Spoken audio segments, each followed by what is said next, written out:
নমস্কার বন্ধুরা, আজকে আমি চিংড়ি মাছের মাথা দিয়ে আর আলুর খোসা দিয়ে সুন্দর একটা রেসিপি বানিয়ে দেখাবো।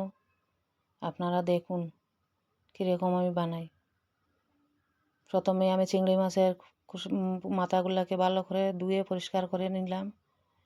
তারপরে আলুর খোসাগুলোকে সুন্দর করে ধুয়ে রাখলাম।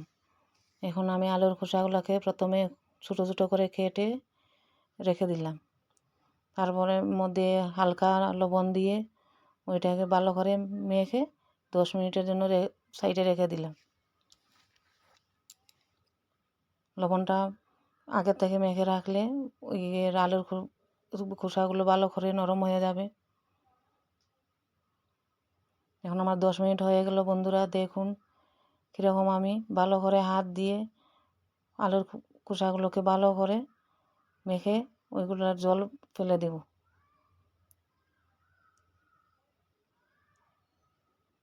দেখুন বন্ধুরা কীরকম আমি আলুর খোসাগুলোকে ভালো করে হাত দিয়ে মেখে নিচ্ছি। এখন আমার ওগুলা ভালো করে মাখা হয়ে গেছে। এখন আমি ওইটাগুলাকে হাত দিয়ে ভালো করে চিপে জল ফেলে দিলাম।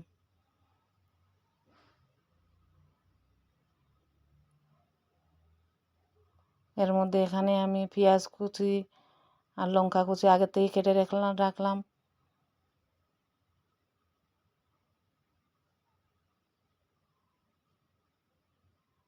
সবগুলা আলুর খোসার জল ফেলানো হয়ে গেছে আমার।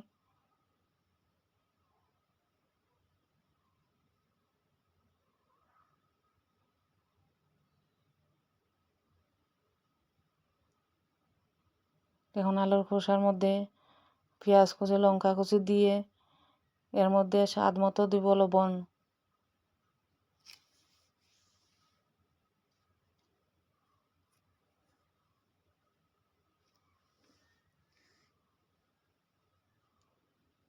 স্বাদ মতো লবণ দিব। এর মধ্যে দিব মশলা। লবণটা দিয়ে দিলাম।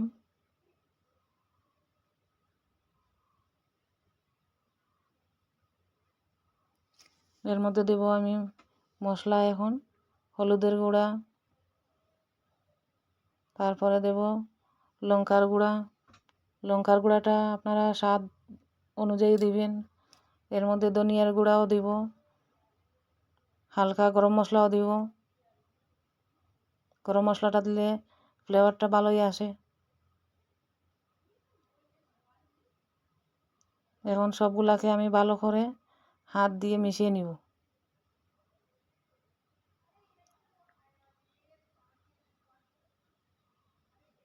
দেখুন বন্ধুরা আমি কীরকম হাত দিয়ে ভালো করে মিশিয়ে নিচ্ছি।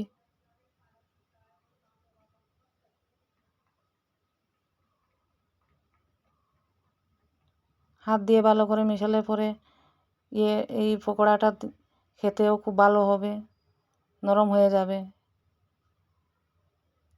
যখন আমরা বানাবো তখন একদম মুসমুসে হয়ে যাবে। এর মধ্যে আমরা দেব চাউলের পাউডার। চাউলের পাউডারটা দিলে পরে এই পকোড়াটা খেতে খুব স্বাদ হয়, মুসমুসে হয়।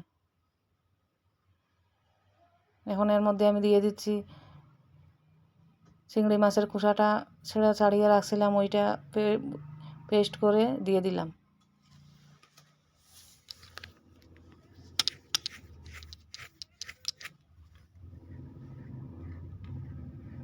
পেস্টটা দিয়ে এখন আবার ভালো করে আমি মিশিয়ে নিলাম।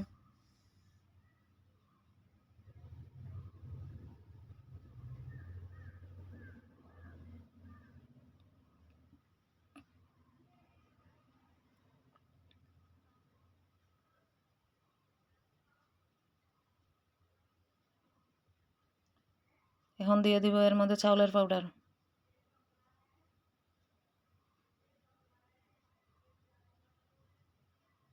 চাউলের পাউডারটা আপনারা আন্দাজ বুঝে দিবেন, যাতে ব্যাটারটা বেশি ঘনও না হয়, পাতলাও না হয়।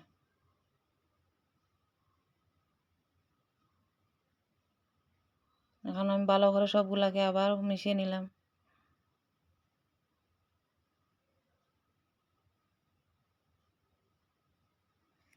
এখন আমার ফ্রাই প্যানটা গ্যাসের মধ্যে বসিয়ে দিলাম।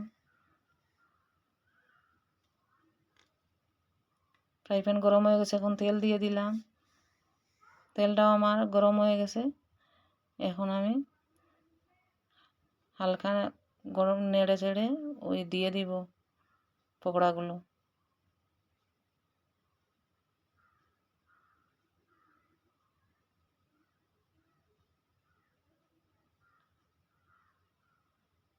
দেখুন আমি সুন্দর করে ছোটো ছোটো করে এখনও ওই পকোড়াগুলো দিয়ে দিচ্ছি।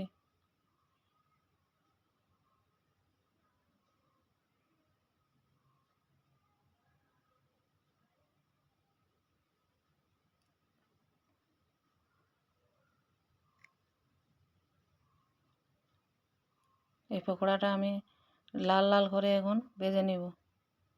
আগুনটা কম করে দিয়ে ভাজবো, নাইলে ভিতরের দিকে ভালো করে ইয়ে হবে না, পাকবে না।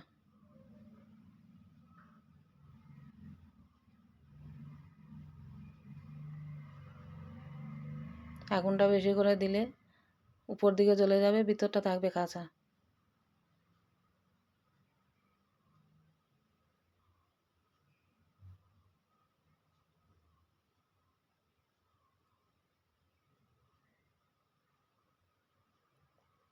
আপনারা আরও যদি সুন্দর সুন্দর রেসিপি দেখতে চান তাহলে কমেন্ট করুন বন্ধুরা, কমেন্ট করে জানান আমাকে।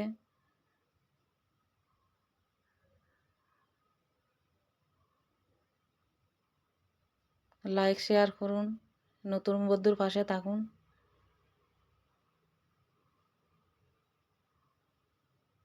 দেখুন বন্ধুরা, আমার সবগুলা ব্যাটার দেওয়া হয়ে গেল।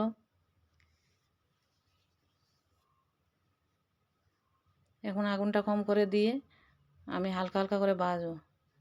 দেখুন আমার এক সাইড ভাজা হয়ে গেছে। এখন আমি একটা একটা করে পাল্টে দেব।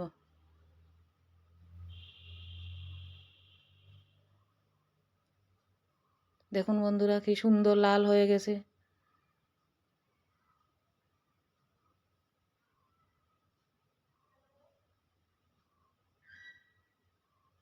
কি সুন্দর লাগছে দেখুন, একদম লাল মুচমুচে হয়ে যাবে যখন ভালো হয়ে পকোড়াগুলা তেলে ভাজলে পরে এক সুন্দর হয়ে কালারটাও সুন্দর লাগবে দেখতে।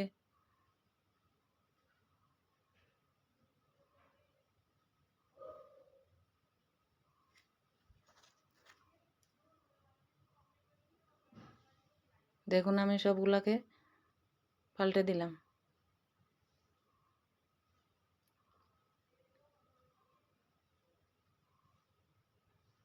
কালারটা কত সুন্দর লাগছে দেখুন বন্ধুরা।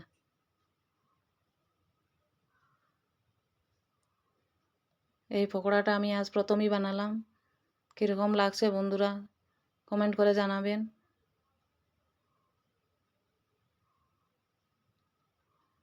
আরও সুন্দর সুন্দর রেসিপি পেতে হলে আমাকে কমেন্ট করে জানান। ভালো থাকুন।